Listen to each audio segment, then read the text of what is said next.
Changes circulation में जो हो रहे होते हैं एट बर्थ, हम उनकी बात करते हैं, ठीक है। फीटल सर्कुलेशन हम पढ़ चुके हैं ऑलरेडी। जो बर्थ पे चेंजेस हो रहे होते हैं वो सबसे पहले अम्बिलिकल आर्टरी क्लोज होती है, ठीक है। अम्बिलिकल आर्टरी क्लोज होने का रीजन क्या होता है कि अम्बिलिकल आर्टरी जब अपने आप क्लोज होती है तो फीटस से प्लेसेंटा में ब्लड वापस नहीं आता, ठीक। उसके बाद अम्बिलिकल वेन क्लोज होती है। अम्बिलिकल वेन देर में इसलिए क्लोज होती है कि जो भी ब्लड प्लेसेंटा से फीटस में जा रहा है वो मैक्सिमम अमाउंट एंटर कर जाए और उसके बाद वो क्लोज है। तो पहले आर्टरी क्लोज होती है, फिर वेन क्लोज होती है, उसके बाद डक्टस वेनोसस का क्लोजर होता है, ठीक। डक्टस वेनोसस भी क्लोज हो गया।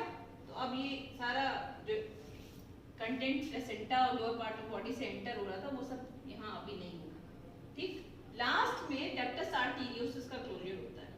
इसका मतलब ये होता है कि जब यहाँ लेस ऑक्सीजनेटेड ब्लड जो है वो एओर्टा से मिक्सिंग हो रही थी, वो मिक्सिंग बंद हो जाएगी। तो होता क्या है, डक्टस आर्टेरियोसस क्लोज होने के लिए पहले मसल को और कॉन्ट्रैक्ट करती है और उसके बाद ट्यूनिका इंटिमा उसमें प्रोलिफरेट करके ल्यूमेन को पूरी तरह ऑब्लिटरेट कर देती है, ठीक। तो एओर्टा में प्योर ही ब्लड रहता है नीचे के हिस्से में भी जाने के लिए, मतलब लोअर पार्ट ऑफ बॉडी में भी हाई ऑक्सीजन कंटेंट का ब्लड एओर्टा से जा रहा होता है। उसके बाद क्या होता है, पल्मोनरी वेसल्स जो हैं वो एनलार्ज कर जाती है साइज में। जब पल्मोनरी वेसल्स एनलार्ज करती है तो यहाँ से जो पल्मोनरी वेन से लेफ्ट एट्रियम में ब्लड आ रहा है वो हाई प्रेशर कंटेंट होता है। यहाँ हाई प्रेशर हो गया और यहाँ जो प्रेशर बिकॉज ऑफ प्लेसेंटा था वो कम हो गया। Inferior vena cava superior vena cava से जो ब्लड आएगा राइट एट्रियम में वो कम प्रेशर में होगा।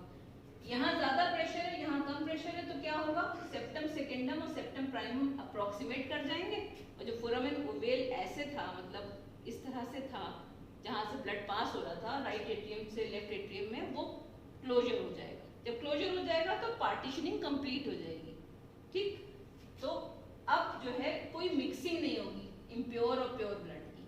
फिर अडल्ट सर्कुलेशन में क्या होगा कि राइट एट्रियम में जो blood inferior vena cava superior vena cava से आ रहा था वो राइट वेंट्रिकल में जाके पल्मोनरी ट्रंक के थ्रू राइट और लेफ्ट लंग में जाएगा प्योरीफाई होने के लिए और वापस आएगा पल्मोनरी वेन से लेफ्ट एट्रियम में। इस लेफ्ट एट्रियम से लेफ्ट वेंट्रिकल में जाके अयोर्टा में जाएगा और अयोर्टा जो है अपर पार्ट ऑफ बॉडी को सप्लाई करेगा प्योर ब्लड और लोअर पार्ट ऑफ बॉडी को सप्लाई करेगा प्योर ब्लड।